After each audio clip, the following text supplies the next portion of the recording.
venezolano. Gracias, Espi, gracias, muchachos, por haberse acercado el día de hoy a escuchar esta charla sobre geopolítica. Puse Venezuela, yo soy venezolano y sobre todo aprovechando los sucesos que ocurrieron el 3 de enero con la captura de Estados Unidos, bueno, de Maduro por parte de Estados Unidos.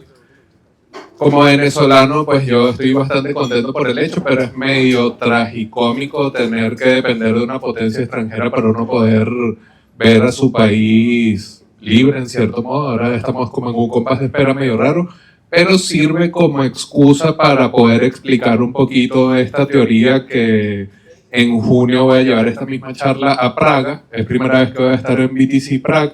Allá son 15 minutos, así que esta es la versión extendida de la charla.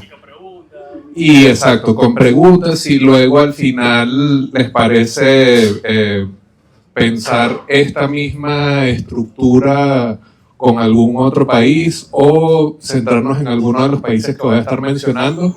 También puede ser principales actores a tomar en cuenta en esto, obviamente Venezuela, Estados Unidos, Rusia, China, Irán y los países entre comillas no alineados, porque más o menos van por el mismo lado, pero bueno, van a ir viendo a medida que discutamos. Entonces, quisiera que pensemos el análisis geopolítico que vamos a hacer con 4 grandes ejes: la soberanía, las sanciones, la energía y el dinero digital. El dinero digital, sobre todo teniendo en cuenta, luego de la captura de Maduro, unas 2 semanas después o 10 días después comenzaron a haber noticias sobre la supuesta tenencia de más de 600.000 bitcoins en la tesorería de Venezuela. Entonces yo tengo mucho rato cubriendo el tema Bitcoin y cripto en medios digitales desde 2017 y yo creo que ese número es bastante irreal, pero bueno, lo veremos más adelante. Entonces pensemos el eje estructural del análisis que vamos a plantear: soberanía, sanciones, energía y dinero digital.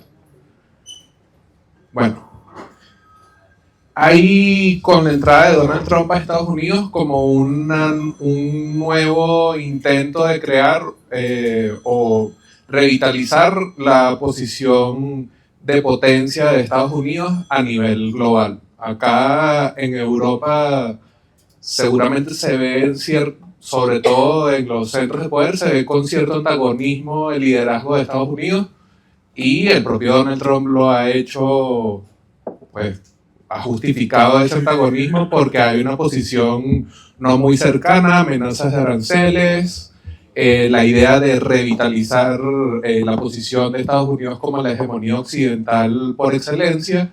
Y en ese sentido, la zona de influencia, el hemisferio más inmediato a Estados Unidos, la región del continente americano, no solamente pensado como Norteamérica, sino Centroamérica y Sudamérica, es la zona de influencia más inmediata para Estados Unidos. Entonces, de allí el interés tan particular de Venezuela, colocada en el norte del sur del continente, siendo además un punto focal de los gobiernos y los liderazgos de izquierda, considerando a Trump como un gobierno de derecha, un gobierno, una fuerza política patriótica que pone por encima a América, a Estados Unidos como punta de lanza de la geopolítica. Entonces, a partir de allí más o menos entendemos cuál es el concepto de soberanía que está tratando de expandir Estados Unidos. Soberanía americana, la Pax Americana, la doctrina Monroe, que inclusive dentro de ese mismo ciclo noticioso,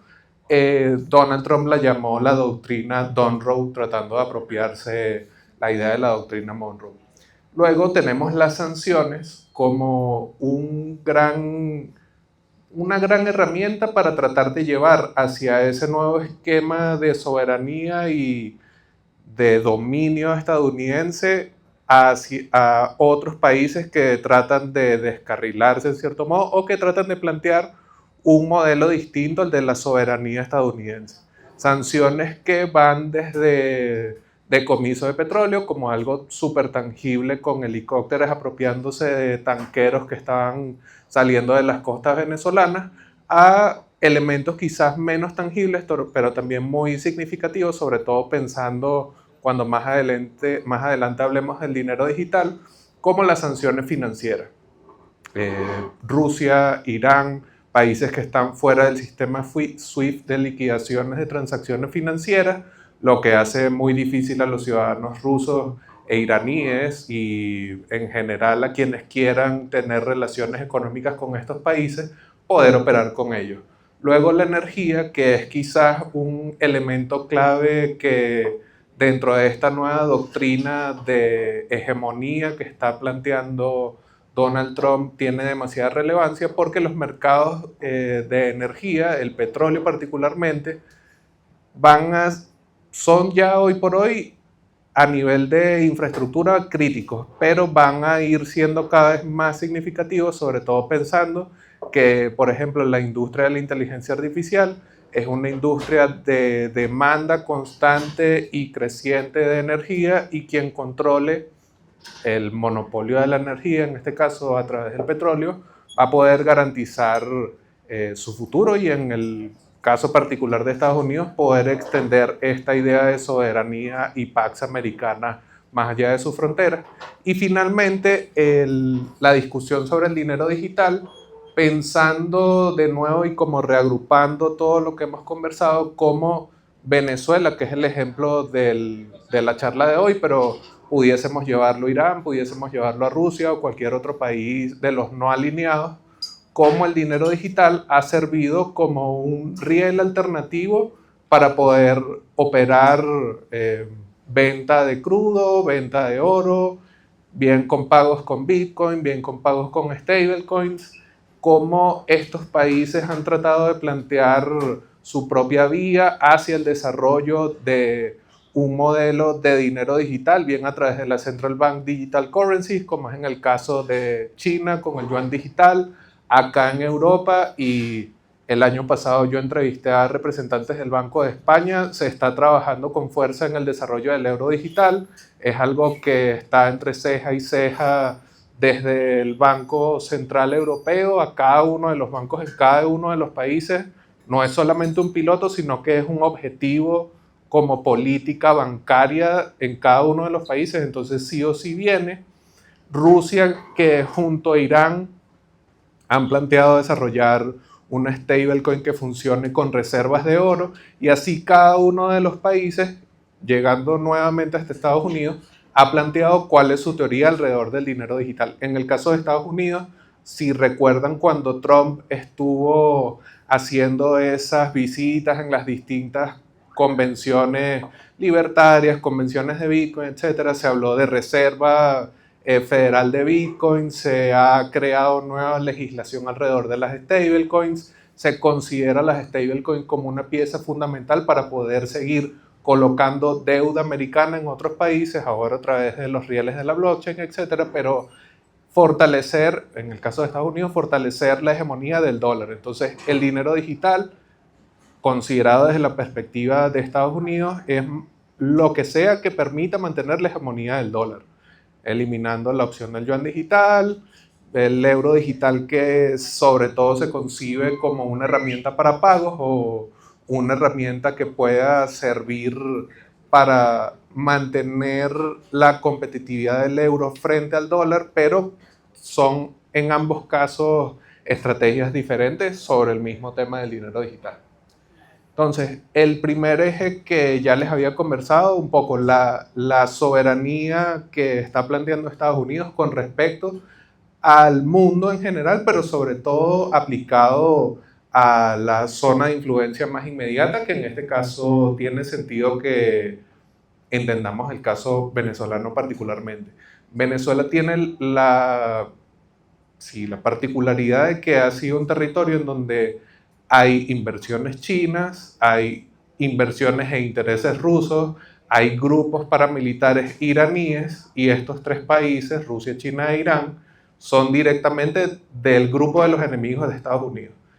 Si consideramos la distancia que hay de Estados Unidos a Venezuela, es muy cercano, no está tan cerca como en el caso de Cuba, que también entra dentro de estos planes de la nueva soberanía americana, pero La particularidad de Venezuela es que al estar al norte de Sudamérica, siendo un enclave tan importante, solo nos falta la salida al Pacífico, pero con las rutas de comercio que hay alrededor, etcétera, no tiene mucho sentido para la expansión de esta nueva soberanía estadounidense que Venezuela sea un país no alineado a la doctrina Monroe 2.0, la doctrina Monroe. Entonces, esos intereses chinos, esos intereses rusos, manifiestos en la explotación petrolera, en el desarrollo de infraestructura, en la explotación de minerales, bien metales preciosos o inclusive tierras raras, que es otro de los grandes temas de la actualidad geopolítica, están, en el caso de Venezuela, en manos de países que no están alineados a los intereses estadounidenses. Entonces ya a partir de allí se va construyendo como una primera justificación desde la perspectiva estadounidense para extraer a Maduro. De nuevo, yo soy venezolano, me parece una buena noticia, pero ahora estamos en un momento súper raro en donde no sabemos qué es lo que sigue. Se va a quedar el chavismo, este gobierno que entró, que parece que es más comedido que el chavismo que estaba antes, realmente es así de comedido.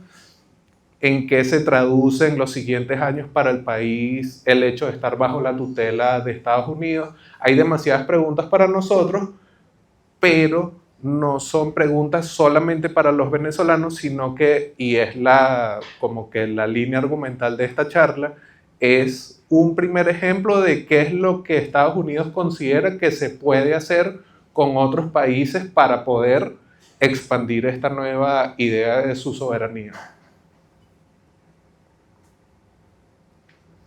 Inclusive les recomendaría que si no lo han visto, escuchen el discurso de Marcos Rubio hace unos 3 o 4 días en Múnich, porque explica muy bien un segundo al mando de Trump, que quizás es el que se está proyectando para ser el siguiente candidato republicano, está desarrollando las líneas argumentativas de cómo ellos perciben que debe ser el nuevo orden mundial.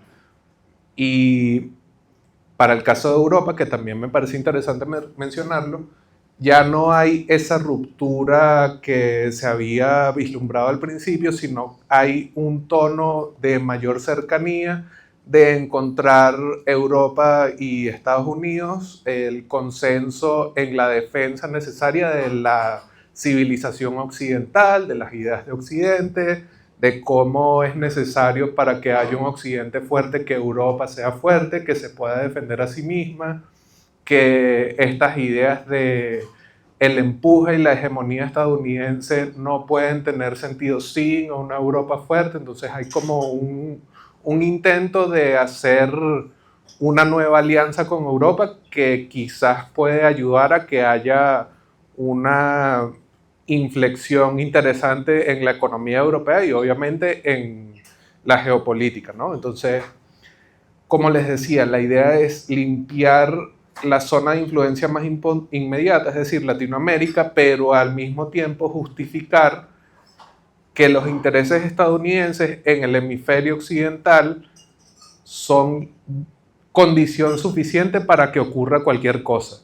Si han visto también la amenaza sobre Groenlandia, la amenaza con aranceles a cualquier país que ha tratado de plantarle cara. Entonces hay un montón de pequeños vestigios que te dejan ver que esa idea de soberanía americana, la nueva Pax Americana, es una tesis trascendental para, bueno, lo que se está tratando de cocinar desde Estados Unidos y sobre todo pensando en la diferencia entre el poder ejercido a través de las finanzas, la inversión de China en Latinoamérica, la ayuda y la financiación para desarrollar infraestructura, etcétera, sin la presencia militar de China en Latinoamérica es insuficiente porque Estados Unidos ya se siente con suficiente poder como para ejercer su dominio y el poder fáctico a través de, bueno, ataques cinéticos como en el caso de Venezuela, y esto además se ha tratado de asomar como una posibilidad para otros países como Colombia, con Petro, que bueno, es un tipo de izquierda, guerrillero, etcétera, con Sheinbaum en México, justificado también a través del dominio de los carteles del territorio mexicano, que fue algo que también sirvió de justificación en Venezuela, Cuba como un gran punto focal de la izquierda global y todo esto contrariando las ideas de Estados Unidos. Y en cada uno de esos distintos países, en cada una de esas distintas realidades, se vislumbra la posibilidad de un ataque militar como algo tangible. Ya no es Estados Unidos no se va a atrever, hay derecho internacional, ya pasamos esa etapa, ya se considera como algo que debe ser inherente al cálculo en la teoría de juegos que tú vayas a hacer, que Estados Unidos puede actuar militarmente y no van a dudarlo. Luego, de nuevo, como les había dicho, soberanía, sanciones, energía, dinero digital. En el caso de las sanciones, ya les había explicado cómo Irán y Rusia han sido excluidos del sistema SWIFT. En el caso de Irán, incluso desde 2012, Corea del Norte es otro de los países que está excluido del sistema SWIFT. Ven que no son países a los que uno quisiera ir a hacer turismo, ni mucho menos, pero lo que muestra es cómo se puede instrumentalizar el sistema financiero para poner presión sobre los países que, inclusive no estando de acuerdo nosotros con su ideología, bueno, terminan siendo excluidos completamente de las finanzas globales y se ven obligados entonces, que la contraparte de la exclusión de SWIFT, se ven obligados a la adopción de tecnologías alternativas como Bitcoin.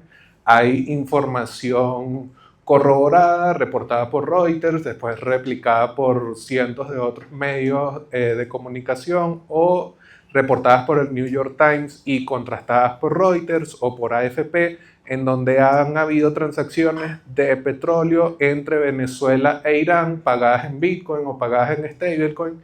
Han habido liquidaciones de compra-venta de oro entre Venezuela e Irán pagado con Bitcoin. Entonces no es algo que estamos hablando como un escenario en donde si te excluyen de SWIFT, tú puede ser que busques estas alternativas. Ya ha sucedido y bueno, hay inclusive direcciones de Bitcoin asociadas a este tipo de transacciones que forman parte de las listas de direcciones flagueadas por la OFAC. Entonces no es algo que puede ser que suceda en algún momento. Y está el otro camino que han seguido países como China con el yuan digital. Obviamente el yuan digital tiene unos objetivos más dirigidos a la economía interna del país, pero sin embargo, si pensamos en la gran discusión entre las potencias globales, China y Estados Unidos, que es un gran antagonismo a nivel global, disputan en cierto modo cuál va a ser la moneda dominante dentro de las finanzas globales. Entonces, el camino del yuan digital, a pesar de que China pareciera que no quiere realmente ser la hegemonía monetaria del mundo, sería la alternativa que se plantearía en el caso de que el dólar dejara de ser la moneda que domine las operaciones financieras.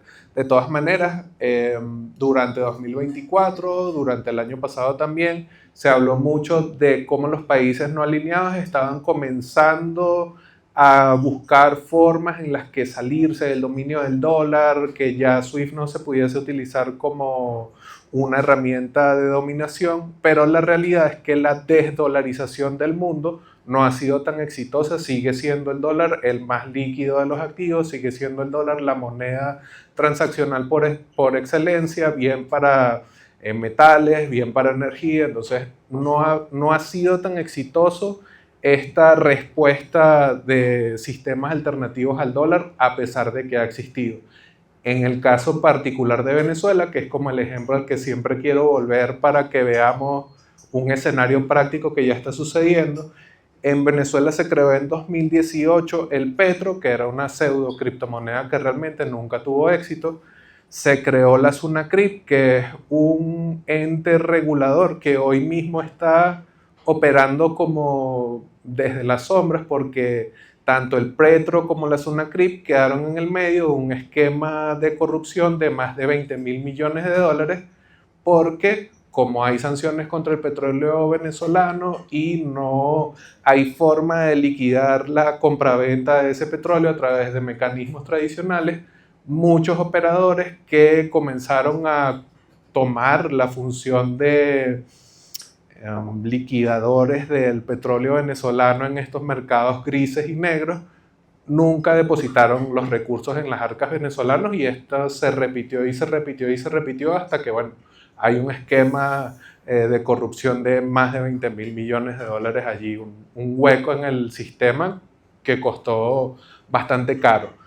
Otro elemento particular de la adopción de este tipo de elementos, de este tipo de instrumentos alternativos dentro de la respuesta a la exclusión de SWIFT, es el propio uso de Bitcoin por parte del gobierno venezolano, más que el Estado venezolano. Minería de Bitcoin en sitios de custodia militar como el Fuerte Tiuna. Es conocido y está bastante reportado operaciones de minería manejadas por militares asociados al gobierno venezolano. Es conocida la supuesta minera de Bitcoin más grande de Latinoamérica, que operó bajo el amparo del chavismo, y todas estas operaciones, a pesar de que están asociadas al nombre del Estado venezolano, realmente nunca llegaron a depositar estos recursos en las arcas del Estado venezolano. Y allí veremos un poco más adelante por qué se habla de la cifra de los supuestos 600.000 bitcoins asociados a Venezuela, que yo les doy un spoiler de una vez: yo realmente no creo que ese número exista. Luego, detallando un poco más el elemento de la energía, y sobre todo pensando de nuevo en el ejemplo de Venezuela, a pesar de que no está Venezuela dentro de los principales productores de petróleo del mundo, es el lugar con las reservas petroleras más grandes del mundo.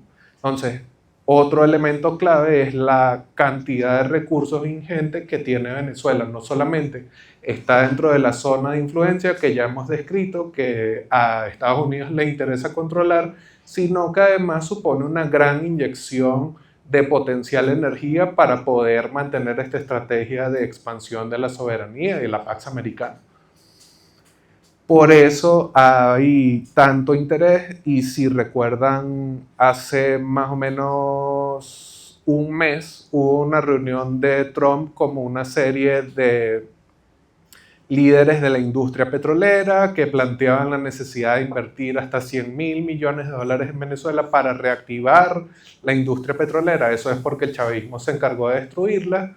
Actualmente se producen entre 500 y 700.000 barriles al día, que es una cifra que realmente no compite con los números internacionales, que están en el orden de los millones, pero que permite de nuevo vislumbrar que la estrategia de la soberanía y la Pax Americana y la doctrina Monroe y Monroe 2.0 no se apalanca solamente en la posibilidad de un ataque cinético, sino que además toma con bastante, o le da bastante preponderancia a los recursos de los países en donde sea que vaya a haber esta expansión, particularmente en el caso de Venezuela, con la reserva tan grande de petróleo que tiene.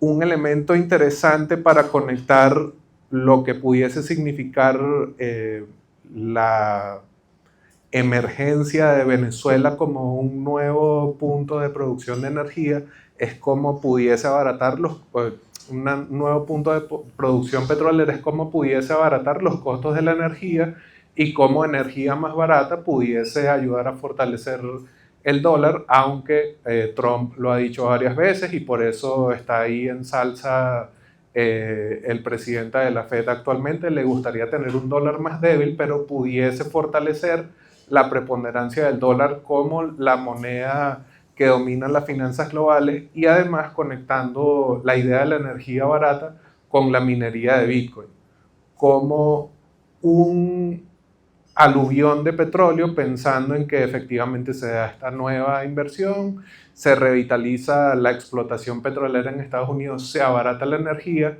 nueva energía disponible haría que la minería de Bitcoin se hiciera más barata y más adelante veremos que Estados Unidos es el país en donde hay mayor cantidad de hash rate de Bitcoin actualmente. Muchas de las operaciones de minería de Bitcoin están en manos de empresas que cotizan de manera pública en la bolsa estadounidense y hay una vía a través de la que uno pensaría que no, pero hay una vía a través de la que esas empresas pueden pasar a formar parte de las empresas de interés público del Estado estadounidense. O sea, ya no solamente pensar en que hacer disponibles estos recursos para la explotación a partir de la empresa privada, sino cómo pudiese volverse un elemento clave para hacer pública la explotación de Bitcoin a través de su minería. Entonces, otro elemento a considerar. Estados Unidos, a pesar de ser un gran productor de energía, también es un gran consumidor.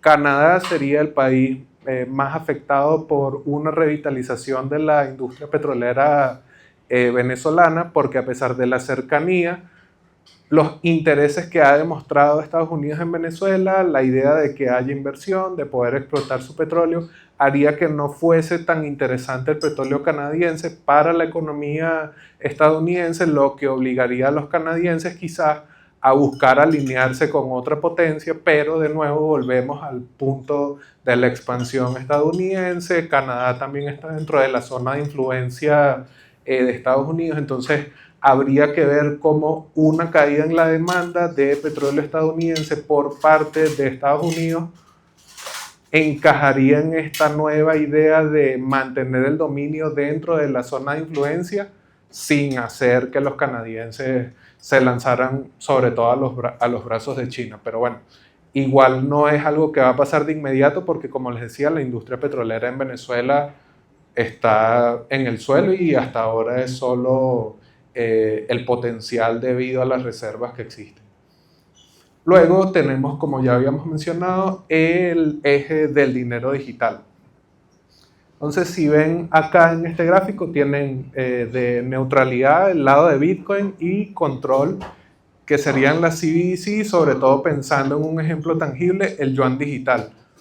En China tienen pagos con WeChat, tienen un sistema de puntos de crédito que te permiten consumir ciertos bienes y servicios y suena muy idílico pagar con tu teléfono o tu cara o utilizar tus puntos para acumular mejor estatus, pero si consideras el lado contrario, es decir, que si no tienes el suficiente estatus, quedas recluido de ciertos servicios. Si no tienes ciertos puntos, entonces no puedes optar a cierto tipo de instrumento financiero.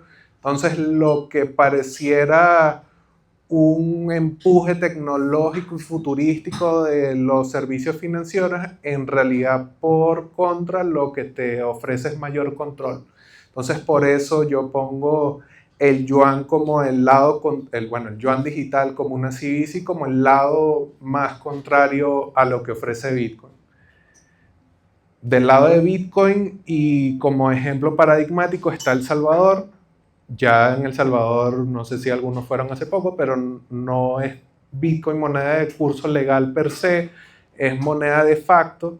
Esto es porque El Salvador fue presionado por el Fondo Monetario Internacional para que la ley Bitcoin que se declaró en 2021 dejara de tener las mismas cualidades que se habían planteado en esa ley en ese momento. Entonces, hay fuerzas económicas, fuerzas financieras, hay instituciones internacionales que tienen intereses en que realmente el espectro de la neutralidad total, que sería el caso de Bitcoin, no se explore. El Salvador es un país muy pequeño, obviamente los intereses de Bukele y los intereses de El Salvador y el desarrollo del país de El Salvador están por encima de lo que nosotros como Bitcoiner pudiésemos esperar y querer por parte de un país que decida adoptar Bitcoin, pero resulta paradigmático que inclusive siendo tan pequeño y no una referencia dentro del mundo, el Fondo Monetario Internacional haya incluido específicamente dentro de la discusión de las condiciones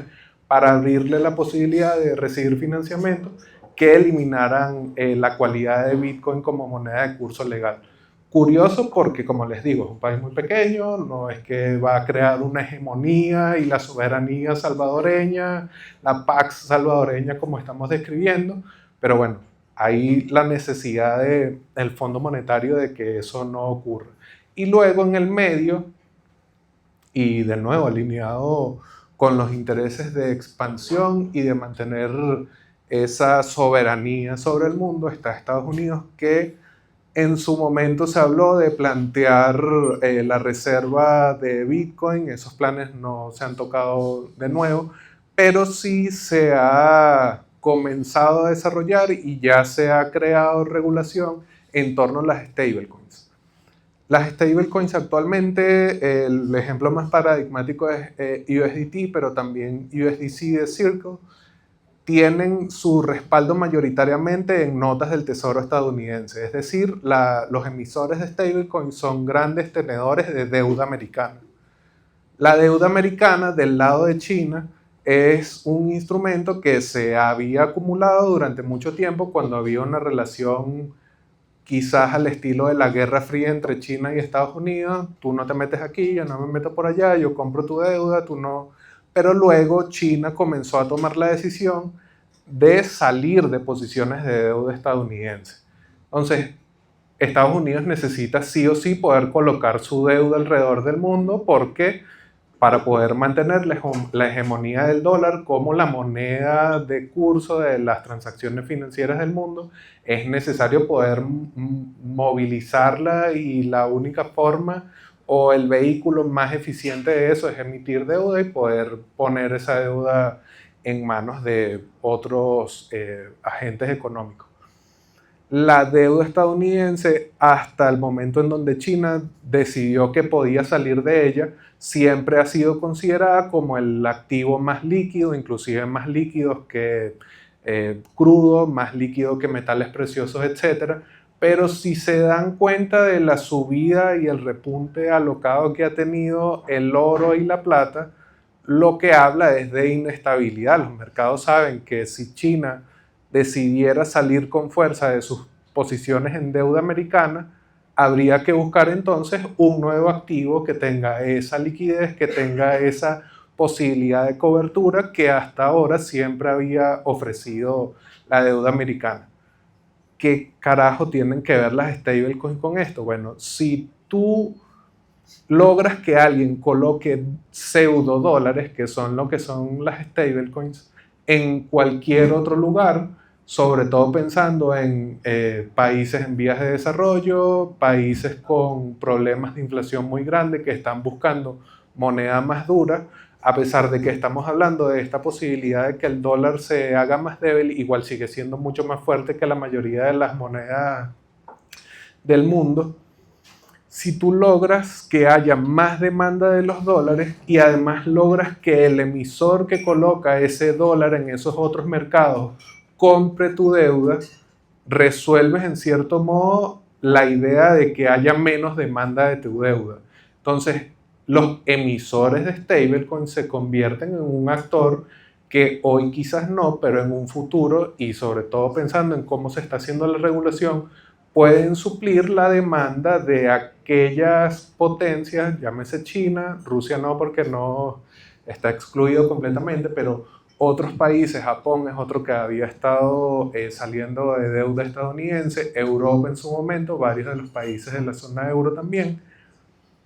Puedes suplir la demanda que está saliendo de la deuda americana con los emisores de stablecoins. Entonces, por eso hay tanta cercanía entre el gobierno de Donald Trump y los emisores de stablecoins, porque no es porque le va a dar el dólar al nigeriano o al venezolano, no, es porque vas a poder colocar más deuda, que es lo que realmente le interesa a Estados Unidos. Entonces, consideremos que dentro de este espectro de mayor control y neutralidad, está Estados Unidos más o menos en el medio porque es el status quo, es el dólar que siga como se ha mantenido durante los últimos años y que se pueda seguir colocando el motor de mantenimiento y emisión de dólares, que es la deuda. Habiendo visto todo este como planteamiento sobre los distintos elementos, soberanía, sanciones, energía y dinero digital, podemos ir a cómo está más o menos estructurado el tablero actualmente y además sobre todo volviendo al ejemplo de Venezuela para verlo de forma tangible. Al principio yo les decía que podemos pensar este análisis más o menos para cualquier país. Lo que pasa es que si es un país que no tiene un gran mercado en la energía o no tiene un gran mercado en tierras raras, es más difícil de ver, pero si ustedes sacan el nombre de Venezuela y ponen España, tú puedes alinear hacer el mismo análisis simplemente cambiando las variables, qué es lo que exporta España o cuáles son las principales industrias de España a nivel global y vas a tener los mismos resultados. Estás dentro de una zona de influencia. En el caso de España, al estar en Europa y viendo las recientes declaraciones de Marco Rubio, está dentro de la zona de influencia de Occidente en general, lo que quiere decir que no hay tanto rango de acción para salirse, volverse un país no alineado. De todas maneras, no sé si sea una buena idea ser un país no alineado en este momento, pero solamente como para considerar que estamos utilizando Venezuela sobre todo porque hay un hecho histórico que sucedió hace poco más de un mes, pero que este enclave, este enfoque de soberanía, energía, dinero digital sirve para otros países también. De nuevo, el hemisferio occidental tiene que ser de Estados Unidos, tiene que haber una Europa fuerte, tiene que poderse expandir la soberanía americana a través de la región y la forma en la que esto se logra es teniendo socios fuertes, que se haga la inversión en seguridad que debe hacerse. Marcos Rubio de nuevo asomaba la necesidad de que la Unión Europea invierta 5% del patrimonio, no, del PIB, exacto, que es una cifra que suena bastante descabellada, pero si tomas en cuenta la amenaza rusa, si tomas en cuenta el encarecimiento que puede haber de la energía a través de un conflicto bélico más desarrollado, entonces comienza a ser menos descabellado. Oriente Medio queda bastante lejos, pero si lo ponemos del lado de la energía, al ser Arabia Saudita el segundo país en cuanto a la producción petrolera, entonces comienza a tener más sentido que si la Pax americana, esta nueva expansión de la soberanía estadounidense, Estados Unidos como el gran policía del mundo, en una posición de fortaleza, tiene sentido pensar en alianzas en donde los intereses en torno a los precios del petróleo, en los precios de la energía, se vayan edificando. Y bueno, ya les mencionaba la presión en cuanto al gasto de defensa. Lo que también les había comentado era el hecho de que no tiene mucho sentido que una potencia invierta en un país en donde no tiene presencia militar. Y eso se ve con el caso venezolano nuevamente. China y Rusia, intereses cruzados en petróleo, metales preciosos, tierras raras en Venezuela y no pueden mantener esos intereses financieros solamente con el capital en sí. O sea, no porque tú coloques capital en Latinoamérica tienes garantía de que vas a poder tener los réditos que tú supuestamente estás esperando tener a partir de ese capital que estás colocando. Necesitas además fuerza y es lo que está tratando de eliminar Estados Unidos. Hay puertos financiados por China en Latinoamérica que muy probablemente van a ser operados por estadounidenses. Hay explotación de petróleo, gas y metales en Latinoamérica puestas por rusos que muy probablemente van a ser operados por estadounidenses porque no hay suficiente músculo militar o no hay suficiente interés del capital colocado para que estas potencias, además de capital, inviertan militarmente, y además cómo eso pudiese escalar un conflicto con Estados Unidos poniendo operaciones militares directamente en la zona de influencia de Estados Unidos. Entonces, lo que pareciera que está diciendo Estados Unidos es: no te metas en donde yo estoy, yo no me voy a meter donde tú estás. Y entonces, si nos retrotraemos al 3 de enero, que fue cuando se llevaron a Maduro, salieron por ahí unas noticias asociando cómo esto pudiese entonces disparar la posibilidad de que China tomara la decisión de ir por Taiwán, que también es un gran punto focal de la geopolítica, porque es donde se hacen los chips, porque es un lugar que tiene demasiada importancia para la industria de la inteligencia artificial, que es otro gran tablero que pudiésemos abrir, y cómo la respuesta tanto de Rusia como de China, a pesar de que siempre en Venezuela habían pensado que los rusos y los chinos iban a defender a Maduro y que cómo Trump se va a meter aquí si nosotros estamos con los rusos y los chinos, simplemente se quedaron en una respuesta diplomática. Es difícil mantener la colocación de capital, la financiación de desarrollo de infraestructura solamente con el poder financiero. Entonces era un poco esa la explicación, ¿no? O sea, ver, y de nuevo, podemos pensar esto mismo con cualquier otro país siempre que tenga más o menos las mismas características, pero como en el caso particular de Venezuela hay una convergencia de estos cuatro polos que yo les he estado contando.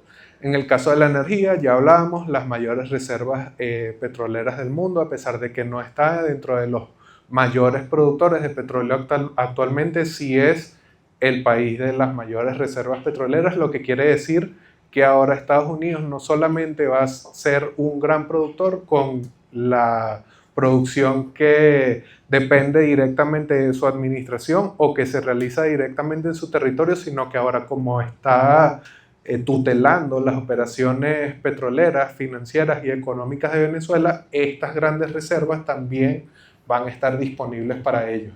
La soberanía en el caso de Venezuela es un estado capturado directamente por otro, un estado forajido hasta cierto punto. Hace rato me preguntaban que cómo me sentía yo con respecto a el hecho de que se hayan llevado al presidente de Venezuela. Bueno, si él se robó las elecciones antes, entonces no era tan presidente, entonces ya él se había robado el país. Si alguien se lo robaba a él realmente, ¿sabes? Como, bueno, o sea, si ladrón que roba ladrón tiene 100 años de perdón, ¿no?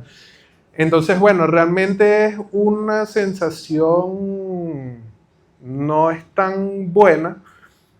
Yo estudié filosofía y estudié historia de Venezuela durante mucho tiempo, y siempre Venezuela había sido como punta de lanza de las guerras de secesión contra España, punta de lanza de los proyectos libertadores de América Latina, y hoy ver que necesitamos la tutela de una potencia para poder reconquistar la libertad es tragicómico, pues, cuanto menos. Pero es mejor, es como el mejor de los males, es el menor mal posible. Bueno, es horrible, pero yo sí me alegré el 3 de enero y fui y me comí unas empanadas y me tomé una frescolita con mi esposa, ¿sabes? Y había gente en el restaurante venezolano en donde estábamos también celebrando, ¿sabes?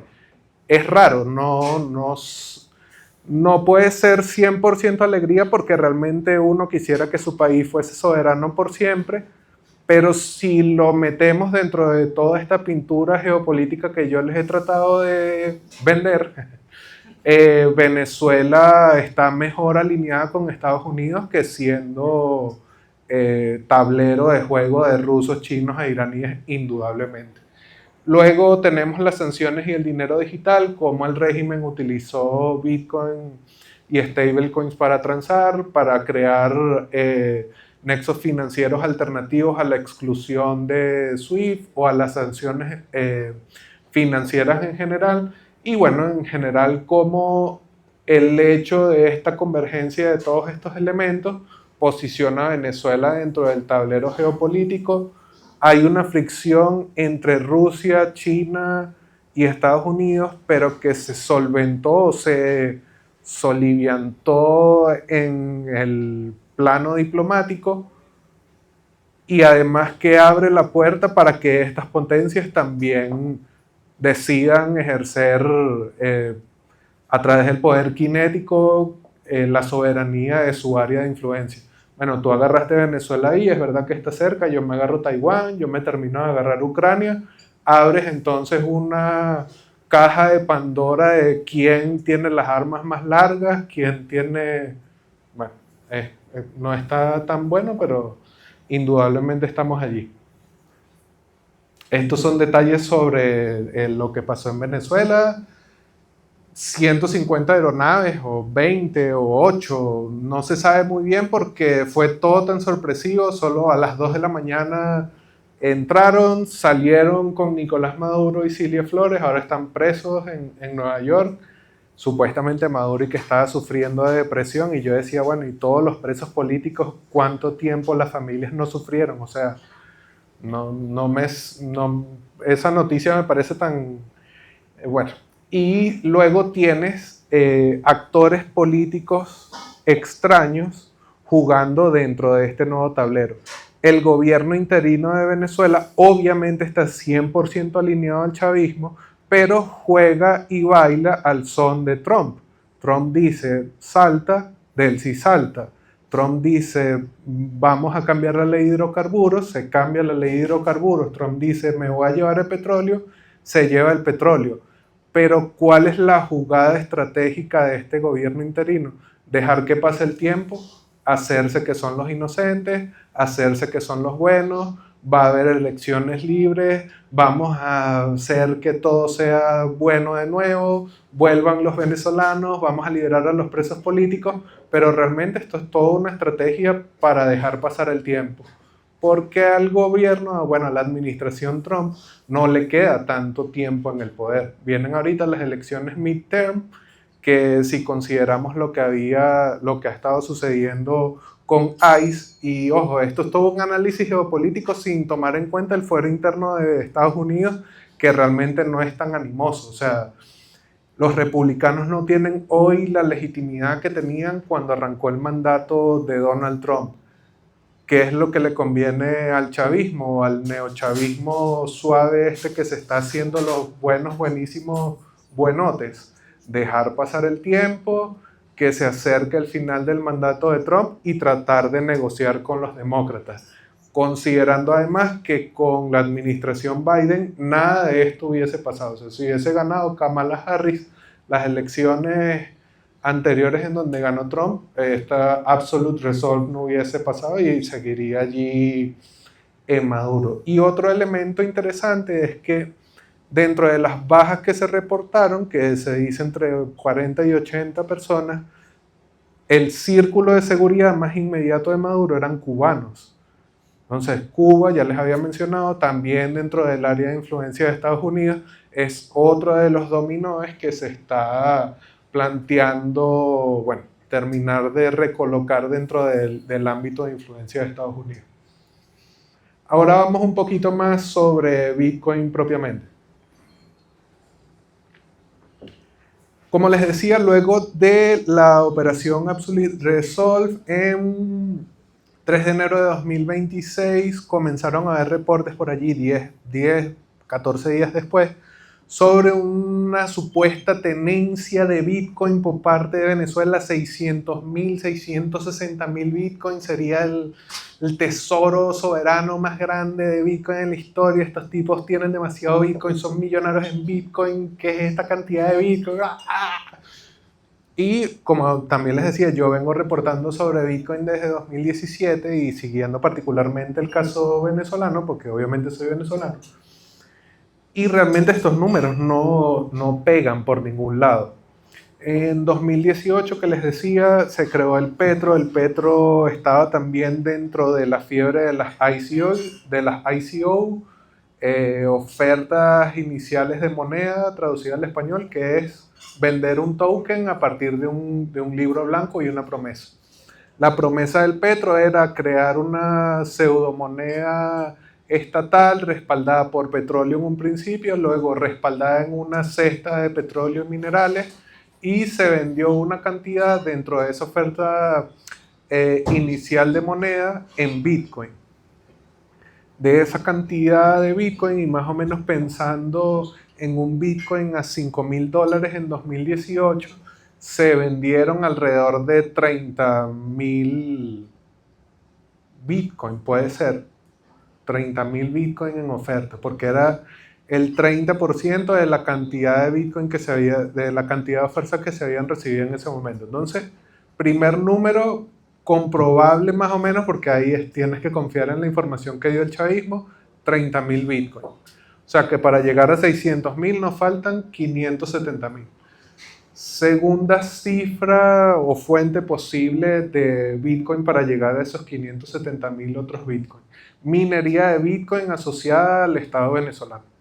Les decía, Fuerte Tiuna en Caracas, Fuerte Paramacay en Maracay. Imagínense todos los fuertes militares de Venezuela minando Bitcoin.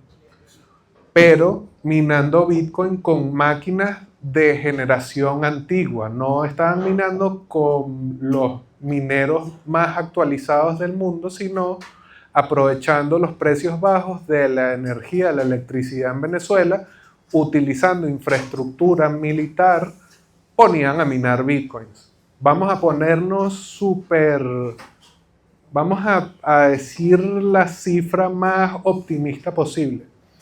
100,000 bitcoin, 150,000 bitcoin, me voy a poner goloso, 200,000 bitcoins, en un rango de 6 años, porque esto tiene que considerar también el hecho de que desde 2023, en el caso de corrupción que les decía, en donde se perdieron alrededor de 20,000 millones de dólares, en ese momento se pausaron, se suspendieron las operaciones de minería de Bitcoin. Entonces les decía, la cifra golosa son 200,000 Bitcoin más 30,000 Bitcoin, son 230,000 Bitcoin, exagerando, con ya dos posibles fuentes. Una medianamente comprobable, que es la venta del supuesto Petro, y otra inventada, que es la minería de Bitcoin. Porque no hay forma de comprobar, porque además no es solamente que los militares vendían, sino que el enchufado de turno, o sea, el hijo del gobernador del no sé qué chavista tal, ponía un minero en el sótano de un hotel, el no sé quién que estaba encargado de no sé qué otra cosa ponía un poquito, pero no era que ese Bitcoin iba a las arcas del Estado venezolano. No hay una estructura oficial de depósito, ni hay un proceso legislado y regulado a través del que las operaciones mineras asociadas al Estado venezolano depositaban ese Bitcoin en las arcas venezolanas. Estos son números que pudiesen haber sucedido, pero que no hay forma de comprobar que efectivamente llegaron a estar en custodia del Estado venezolano. Luego tenemos la confiscación. O sea, sí, es verdad, son unos hijos de puta, pero ¿cuánto Bitcoin tendrían que haberle confiscado a los privados, a los que no les quisieron pagar porque no se quisieron dejar extorsionar? O sea, de los 200,000 como exageración, más los 30,000, todavía nos faltan 370,000. O sea, decomisaron 370,000 Bitcoin. Es demasiado, o sea, no dan los números. No, es un número demasiado exagerado lo de los 600,000. ¿Cómo llegaron los de Whale Hunt a este report, a este número?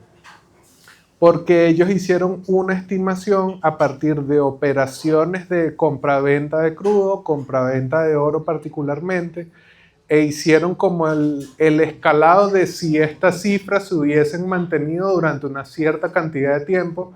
En el reporte realmente no se dice cuánto fue la cantidad de tiempo, No se dice cuánto fue la oscilación de precios, si fue cuando era el pico, si fue en el máximo bear market. Entonces, sí suena interesante, es curioso, se metió súper duro dentro del ciclo noticioso después de que se llevaron a Maduro a Estados Unidos, pero realmente es una cifra muy elevada para que sea verdad. Entonces, como una ficción ahí interesante. Bueno, ya les había comentado un poco que realmente es bastante difícil que esto sea así. No hay un esquema de centralización de los fondos que se hubiesen podido minar, decomisar o obtener a través de la venta del petro. Casi todos estos elementos asociados a los 20.000 millones de dólares perdidos en la trama de corrupción PDVSA Cripto dependieron directamente del Petro y la Sunacrip, y es gente que realmente eran pequeñas facciones de poder más que miembros de una institución que operara de manera... O sea, no había un Estado o una institución formal ahí, sino un esquema de corrupción. Y todos estos son fuentes fragmentadas. No hay una forma de que esto hubiese llegado a una alcancía como tal. ¿Por qué fue tan interesante? Porque obviamente eso hubiese colocado a Estados Unidos en disposición de meterse en el bolsillo 600.000 Bitcoin y ponerse en 800.000 Bitcoin en el total de su supuesta reserva, que como la he mencionado varias veces, luego en algún punto se cambió de que no iban a comprar los Bitcoins, sino que los que decomisen o ya decomisaron no se van a vender más. Entonces estos supuestos 600.000 hubiesen engordado la cifra muy significativamente. De nuevo, otra vez un poco con la idea del dominio de la región por parte de Estados Unidos. Una vez sale Venezuela de la ecuación, la financiación de Cuba queda en entredicho porque Venezuela había enviado o envió durante mucho tiempo petróleo a Cuba. Cuba se convierte en un punto importante y posible de sentir la libertad estadounidense. En Panamá, que habían discusiones sobre si el canal de Panamá se podía refinanciar, se podía delegar la custodia del canal de Panamá. Esas discusiones quedaron paradas y todo vuelve a estar del lado de Estados Unidos. En Colombia está la amenaza perenne de que como facilitan la venta y el movimiento ilícito de drogas pueden ser el siguiente. Por eso Petro sube fotos de un jaguar con un águila para tratar de hacerse gracioso y querido por Trump.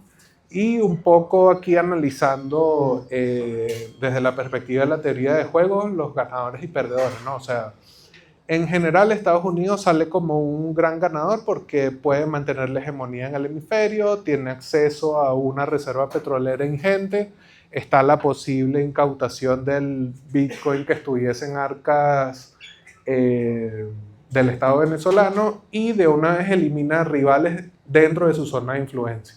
En el caso de China, sale de la ecuación dentro del hemisferio de Estados Unidos Venezuela, o sea que pierde un aliado estratégico, y la inversión, el capital que se colocó en Venezuela, pues está en stand-by si va a ser una pérdida o no.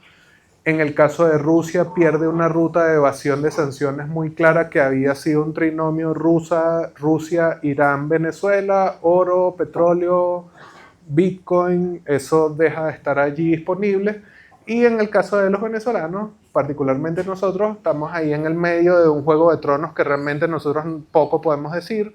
Con el Bitcoin que te guardes en el bolsillo puedes votar con tus pies, pero realmente no, o sea, estamos a la merced de lo que Estados Unidos quiera hacer. Entonces, bueno. Como empieza el partido ahora en 5, no sé cuántos son, tenías mucho más o menos. No. Pero como ya veo gente que empieza ya a parar el partido a las... Yo también, no me he dado cuenta.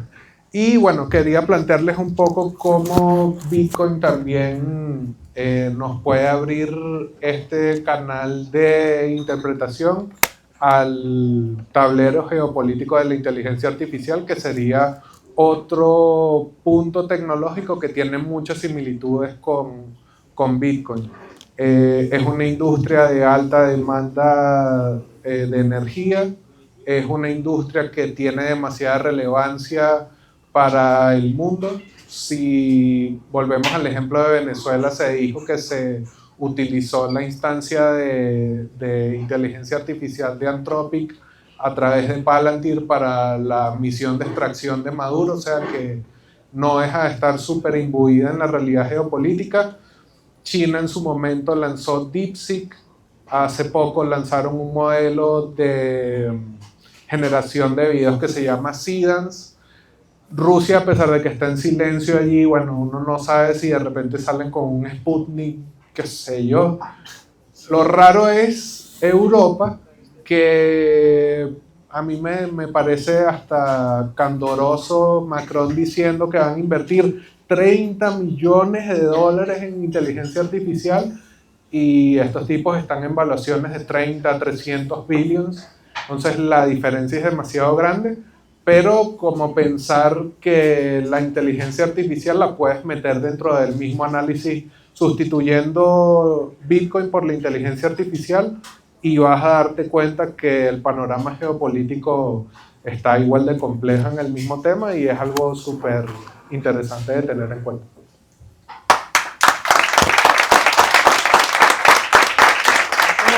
Solo 5 minutos de preguntas, ¿sí? Así que ya tenemos... Sí, lamentablemente son los dos sacados, así. Bueno, son dos cuestiones, aunque una es un comentario y la otra es una pregunta. El comentario es, me estoy leyendo ahora mismo un libro de, no me extraña nada lo que me estás diciendo de El Salvador y que el Fondo Monetario le obligó a no estar tan metido en Bitcoin.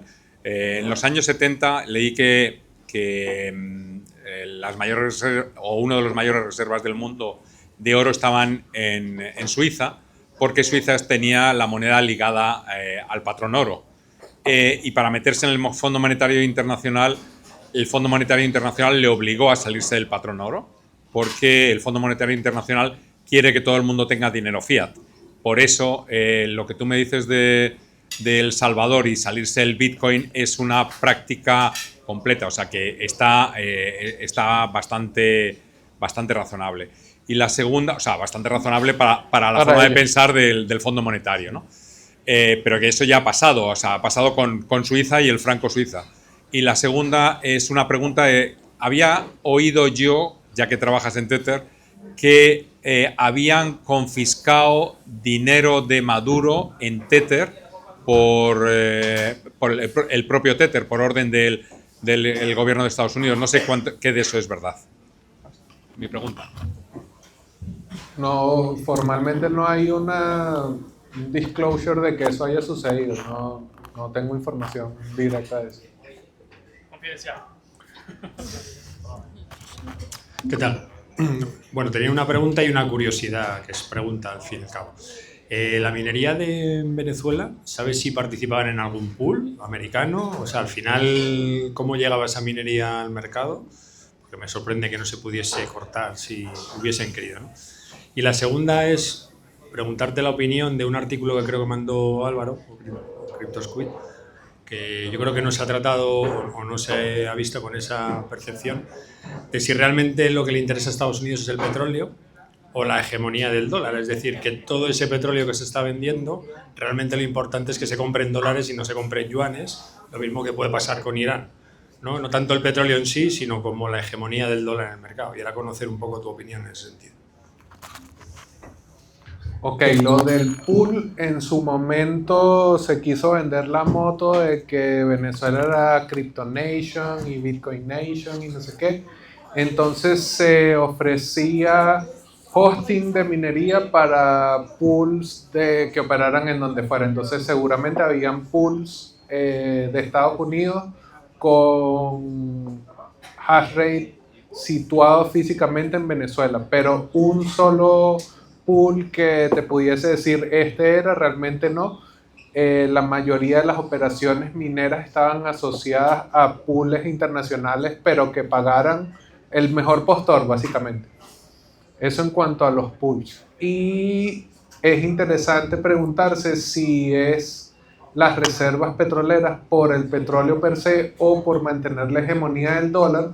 Yo pensaría que un poco de ambos, porque Estados Unidos sabe que va a seguir demandando energía y no es algo que vayas a poder detener, porque mientras mayor energía consumas, más cosas puedes hacer. Si tú puedes garantizarte fuentes de energía barata, entonces garantizas en cierto modo tu futuro y al mismo tiempo garantizar que grandes cantidades ingentes de petróleo se sigan vendiendo en dólares es una forma de garantizar la hegemonía del dólar.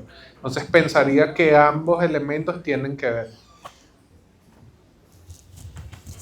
Vale, pues muchas gracias por la charla. Muy rápido.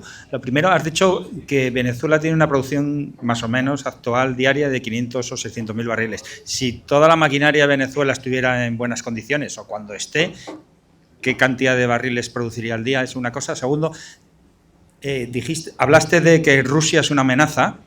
Entendí yo eso, al menos. Bueno, yo ahí no estoy de acuerdo con que Rusia sea una amenaza ni para Europa ni para nadie, cuando más de una vez Putin lo ha dicho, que su intención no es expansionista. El asunto de Ucrania es otra historia, digamos, complicada. Y tú has hablado de Rusia, de desinformación. Yo creo que hay mucha desinformación respecto a la situación de Ucrania con Rusia previa a la operación especial que llaman ellos, ¿no? Y lo último, y perdona ya, los puertos que Rusia tenía en África o China en América, ¿tú crees que sin bases militares asociadas los van a perder? Gracias. Ok, si van a perderlos, sí. O sea, indudablemente no es suficiente poder defender el capital colocado con mero capital o con diplomacia. Yo creo que ya pasamos el umbral de la amenaza cinética, de la amenaza militar, solo como amenaza, solo como retórica. Sobre si Rusia es o no una amenaza, yo lo veo sobre todo pensando en los intereses de Occidente. No sé si pensando en Rusia con esta idea de la justificación histórica para la invasión de Ucrania y cómo Ucrania, desde la perspectiva rusa, está culturalmente alineada a Rusia y cómo ellos están tratando de refrenar el nazismo en Ucrania, que es más o menos la idea, o al menos es como entiendo yo la tesis rusa de la invasión. No sé si eso se detendría solamente allí. Pongo una pregunta allí, no sé si se llevaría al tablero de que sea el ejercicio de la hegemonía rusa hasta un cierto límite, o ellos quisieran implementar su propia tesis de la Pax americana, pero la Pax rusa. ¿Quisiera Rusia expandirse ad infinitum? Yo pensaría que sí, pero bueno, obviamente es una discusión que sobrepasa esto. Y la primera que era... 500.000 barriles. Ah, ok.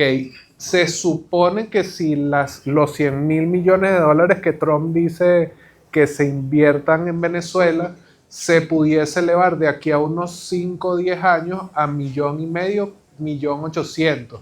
Suponiendo que esa inversión no sea solo para revitalizar lo que ya está instalado, sino para aumentar la instalación, pudiese llevarse a 2.200.000. O sea que 2.200.000 es la cifra más optimista que pudiese darse. De 700.000 a 2.200.000 es triplicar la capacidad. Otro fuerte aplauso, le pido por favor.